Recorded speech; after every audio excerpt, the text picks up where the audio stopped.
नमस्कार मित्रांनो, हिरवं जग या यूट्यूब चॅनलमध्ये आपलं सहर्ष स्वागत आहे. आज आपल्या घराजवळची ही केळ पिकली होती.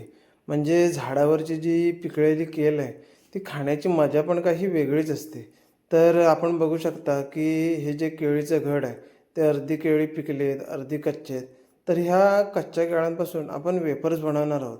तर आपण काय करतो की बाजारातून जे वेफर्स वगैरे आणतो, त्यापेक्षा आपले जे घरगुती आणि आपले जे पारंपरिक पद्धतीने जे केळीचे वेफर बनवलेले असतात, ते खाण्याची मजा पण काही वेगळीच असते. म्हणजे काय होतं की आपण जे केळीचं वेफर बनवायचं साचं वगैरे असतं, त्याच्या साहाय्याने आपण हे वेफर्स वगैरे बनवतो किंवा काही काही त्याच्या मशिनरी वगैरे पण असतात. पण आपण काय केलं आहे की आपले नैसर्गिक पद्धतीने आणि घरगुती पद्धतीने आपण आता हे केळ्याचे वेफर्स बनवत आहोत.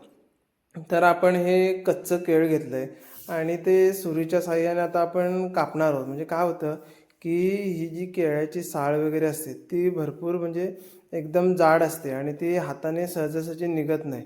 आपण काय करायचं आहे की सुरीच्या साहाय्याने आपण थोडे त्याला भाग करायचे आहेत. म्हणजे आपले जे वेफर्स वगैरे होणार आहेत, ते पण कसे छान होणार आहेत. म्हणजे ती साल पण कशी पटकन निघते. तर आपण काय करायचं आहे की ही साल निघाल्यानंतर आपण त्याचे छोटे छोटे असे पातळ भाग करायचे आहेत. म्हणजे आपले जे वेफर्स वगैरे आहेत, ते कसे एकदम खुसखुशीत आणि चविष्ट लागतील. तर ह्याच्यासाठी आपण थोड्या मिठाचा वापर करायचा आहे किंवा थोडे आपल्याला हळद वगैरे किंवा मसाला त्याचा आपण ह्या वेफरसाठी वापर करायचा आहे.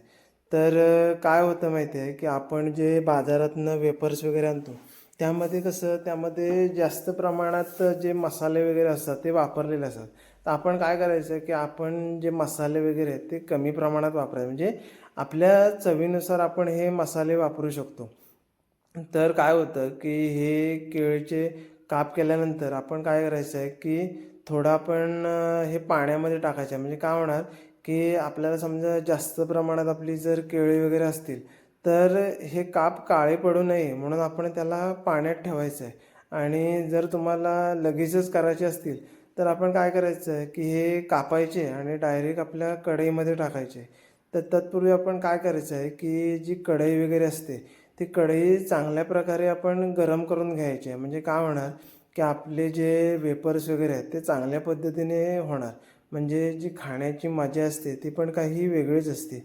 तर अशी मजा म्हणजे कसं आहे की बाजारातून आपण शहराच्या ठिकाणी काय होतं की बाजारातून आपण सर्व गोष्टी विकत आणतो.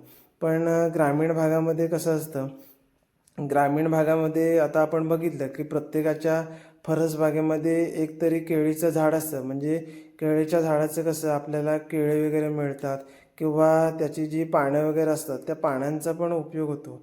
पूर्वीच्या काळी कसं असायचं की जी केळीची पानं वगैरे असतात, ती जेवणासाठी पण उपयोग व्हायचा. म्हणजे त्याला अत्यंत पवित्र असं मानायचं. आपण बघू शकता की आता हे आपण कढईत वेफर्स टाकलेले आहेत, तर आपले वेफर्स पण कसे व्यवस्थितपणे म्हणजे एकदम फ्राय होत चालले. त्याला आता एक चांगल्या प्रकारचा असा कलर आलेला आहे. म्हणजे आपण त्यामध्ये काय केलं आहे की थोडीशी आपण त्यामध्ये हळद वगैरे टाकली, त्यामुळे त्याचा कलर पण अतिशय चांगल्या पद्धतीने आला आहे. तर हे वेफर खाण्यासाठी पण चांगले आणि चविष्ट आणि स्वादिष्ट असतात.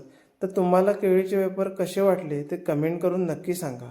असेच नवनवीन व्हिडिओ पाहण्यासाठी आपलं हिरवं जग या चॅनलला लाईक करा, शेअर करा आणि सबस्क्राईब करा. धन्यवाद.